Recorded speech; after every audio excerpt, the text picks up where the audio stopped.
بسم اللہ الرحمن الرحیم۔ ناظرین سلام علیکم، میں ہوں شاداب دی۔ ناظرین، کسی بھی قوم اور قبیلے کو چلانے کے لیے ضروری ہے کہ حقوق انسانی کا خیال رکھا جائے، چاہے وہ کسی بھی فرقے اور قوم کا ہو، امیر ہو یا غریب۔ سب کے لیے اسلام نے ایک طرح کے حقوق معین کیے ہیں۔ اسلام نے سب سے زیادہ حقوق انسانی پر زور دیا اور بتایا کہ یہ حقوق سب کے لیے برابر ہیں۔ امام حضرت علی علیہ السلام نے ہمیشہ تمام لوگوں کو برابری کا درجہ دیا اور سب کے حقوق کی حفاظت کی۔ آپ کی حکومت میں بیت المال میں جتنا ایک آزاد انسان کا حق تھا، اتنا ہی غلام کا ہوتا تھا۔ جیسا سلوک عزیزوں کے ساتھ، ویسا ہی سلوک غیروں کے ساتھ ہوتا۔ ایک مرتبہ ایک عامل کے بارے میں یہ معلوم ہوا کہ اس نے کچھ مالی ہیر پھیر کی ہے، تو امام نے ارشاد فرمایا، خدا کی قسم اگر حسن و حسین بھی یہ کرتے جو تم نے کیا تو میں ان سے بھی کوئی رعایت نہ کرتا اور نہ وہ مجھ سے کوئی خواہش منوا سکتے۔ آپ کو بتائیں کہ بیت المال وہ جگہ جہاں عوام کے لیے کھانے پینے کی چیزیں آتی تھیں اور پھر وہیں سے حقدار کو اس کا حق تقسیم کیا جاتا تھا۔ امیر المومنین حضرت علی ابن ابی طالب کے دور حکومت میں جب آپ کے ہاتھوں میں بیت المال آیا تو سب کو برابر سے مال تقسیم کیا جاتا۔ کسی کو امام کم یا زیادہ نہیں دیتے بلکہ سب کو برابر سے دیتے تاکہ کوئی اپنے حق سے محروم نہ رہ جائے۔ اور جب بیت المال خالی ہو جاتا تو امام اسی مقام پر 2 رکعت نماز ادا فرماتے اور اللہ کا شکر ادا کرتے کہ میں جس طرح خالی ہاتھ اندر داخل ہوا تھا اسی طرح سے خالی ہاتھ باہر جا رہا ہوں۔ ایک مرتبہ کی بات ہے کہ بیت المال میں کچھ سامان اس وقت آیا کہ جب رات ہو چکی تھی، تو امام نے اس وقت فرمایا کہ اسے ابھی کے ابھی تقسیم کر دیا جائے۔ تو لوگوں نے عرض کی، مولا اب تو رات ہو چکی ہے، اس کو کل صبح تقسیم کر لیں گے۔ تو امام نے فرمایا کہ کیا تمہیں یقین ہے کہ میں کل زندہ رہوں گا؟ موت کا علم تو صرف اللہ کو ہے، لہٰذا دیر نہ کرو اور اسے ابھی تقسیم کر دو۔ ایک مرتبہ کی بات ہے کہ 2 خاتون امام کے پاس آئیں، تو امام نے دونوں کو برابر کا حق دیا۔ اس پر ایک خاتون نے کہا کہ مولا میں عربی اور آزاد ہوں اور یہ خاتون تو غیر عربی اور کنیز ہے، آپ نے پھر بھی ہم دونوں کو ایک درجے پر سمجھ لیا، حالانکہ میں مرتبے کے لحاظ سے بلند تر ہوں۔ امام نے زمین پر سے مٹی کو اٹھا کر فرمایا، میرے علم میں نہیں ہے کہ اللہ نے ایک کو دوسرے پر فوقیت دی ہو مگر اسے جو اطاعت اور تقوی میں بڑا ہو۔ ناظرین، یہ تھا برابری کا طرز عمل جو 1400 سال پہلے رسول خدا صلی اللہ علیہ وآلہ وسلم کے ساتھ ساتھ امام نے بھی پیش کیا۔ امام حضرت علی علیہ السلام نے تو اس وقت حقوق انسانی کی حفاظت کی جب کسی کو بھی اپنے حقوق کے بارے میں معلوم نہیں تھا۔ آپ نے لوگوں کے ذہنوں کو جھنجھوڑ کر رکھ دیا تاکہ لوگ اپنے حقوق کی طرف توجہ دیں۔ ناظرین، امام حضرت علی علیہ السلام کی سیرت سے ہمیں یہ درس لینے کی ضرورت ہے کہ کس طرح سے آپ نے عدل و برابری کے جو پیمانے طے کیے اور حق و انصاف کے جو زبردست نمونے پیش کیے، دنیا میں اس کی دوسری مثال نہیں مل سکتی۔ ناظرین، امام حضرت علی علیہ السلام بلند اخلاق و کردار کے مالک، آپ کا ماننا کہ اگر آپ حاکم ہیں تو اس کا مطلب یہ ہے کہ آپ عوام کے خدمت گزار ہیں۔ آپ پر واجب ہے کہ آپ لوگوں کے حقوق کی سب سے زیادہ رعایت کریں۔ شاید یہی وجہ ہے کہ امام ہمیشہ سادی غذا اور سادہ لباس پہنتے تھے۔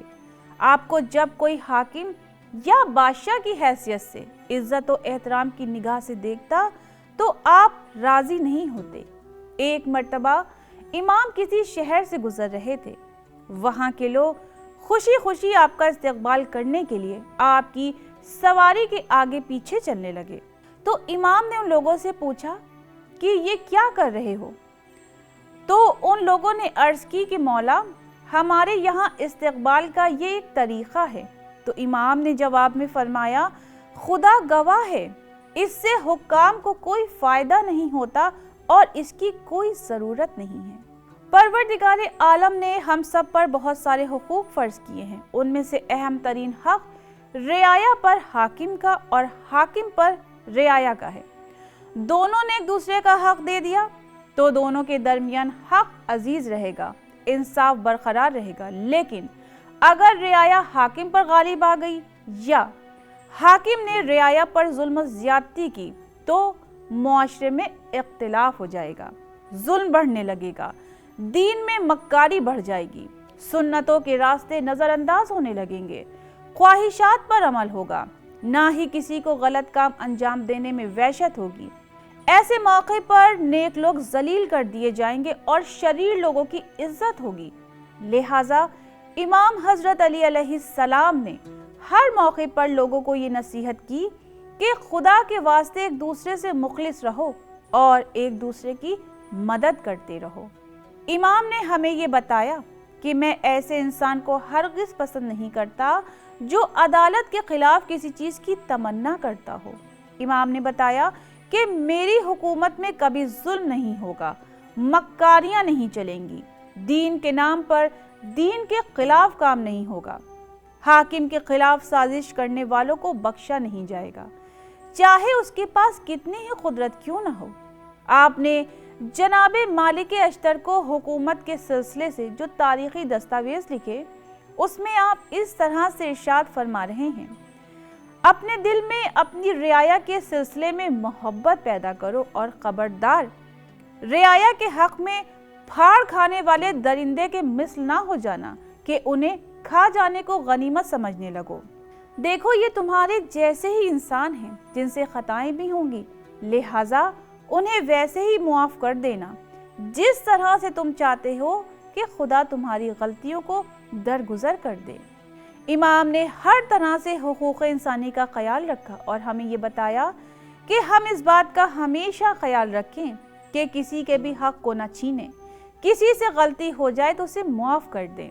آپ کی نظر میں حقوق انسانی کی جو قیمت ہے اس کا کوئی اندازہ لگا ہی نہیں سکتا۔ یعنی اگر کوئی مومن ہے تو مومن ہونے کی حیثیت سے اسے دیکھو، اور اگر کوئی انسان ہے تو انسانیت کے ناطے اس کا تم پر حق ہے۔ امام نے حقوق انسانی کے سلسلے میں اپنے فرزند امام حسن علیہ السلام کو وصیت کرتے ہوئے جس طرح تعلیم دی وہ تمام انسانوں کے لیے نصیحت آمیز ہے۔ آپ نے ارشاد فرمایا، اے بیٹا، اپنے اور دوسروں کے بیچ کے ہر معاملے میں اپنی ذات کو ترازو مان کر چلو، جو اپنے لیے پسند کرتے ہو وہی دوسروں کے لیے پسند کرو، اور جو اپنے لیے نہیں چاہتے ہو وہ دوسروں کے لیے بھی نہ چاہو۔ جس طرح سے یہ چاہتے ہو کہ تمہارے ساتھ اچھا برتاؤ ہو ویسے ہی دوسروں کے ساتھ اچھا برتاؤ کرو۔ دوسروں کے لیے وہ بات نہ کہو جو اپنے لیے سننا پسند نہیں کرتے، وہ تم سے دور ہوں تو تم ان کے پاس جانے کی کوشش کرو، وہ سختی کریں تو تم نرمی کرو، وہ غلطی کریں تو تم ان کو معاف کرنے کا کوئی بہانہ تلاش کرو۔ امام حضرت علی علیہ السلام نے سماج کی مضبوطی اور آپسی محبت و دوستی پر زور دیتے ہوئے ارشاد فرمایا ہے، لوگوں سے اس طرح ملو کہ مر جاؤ تو تم پر روئیں اور زندہ رہو تو تم سے ملنے کے لیے بےتاب رہیں۔ ناظرین، اسی کے ساتھ ہمارا آج کا پروگرام یہیں پر ختم ہوتا ہے۔ موضوع سے متعلق ہماری مزید گفتگو انشاءاللہ آگے بھی جاری رہے گی۔ تب تک کے لیے ہم آپ سے اجازت چاہتے ہیں۔ خدا حافظ۔